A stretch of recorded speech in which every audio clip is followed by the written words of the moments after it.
काय सांगाल की काय झालं इकडे सर, काय झालं त्याच्यापेक्षा मी सर्वप्रथम असं सांगतो की सदरची मतमोजणी प्रक्रिया चालू आहे. विधानसभा 143 डोंबिवली या मतदान प्रक्रियेवरती आम्ही बहिष्कार टाकून आलेलो सगळी मंडळी. ही जेवढी जी मंडळी दिसत आहेत ही मंडळी आहेत ही मतमोजणी प्रक्रियेतील काउंटिंग एजंट आहे ते. परंतु आता तिथे आम्ही निषेध केल्याचं कारण तुम्हाला सांगतो की पहिल्या राऊंडलाच टेबल नंबर 1 वरती पहिलीच मशीन आणि 17C मध्ये तफावत होती.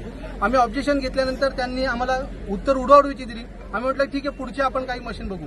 6व्या ते 7व्या राऊंडपर्यंत जवळपास 20 ते 25 जे नियंत्रण युनिट आहे ज्याच्यावरती आपण टोटल काउंट केली जाते मताची, त्याची बॅटरी पर्सेंटेज ही 99 समथिंग आहे, 99% समजा आहे. याच्यावरती आता आपण जर विचार केला की ती बॅटरी 20 तारखेला मशीन आपण वापरलेली आहे, तिथे मतदान झालेलं आहे. मतदान झाल्यानंतर तिचं बॅटरी पर्सेंट कमी व्हायला पाहिजे, परंतु तो बॅटरी पर्सेंट कमी झालेला नाहीये.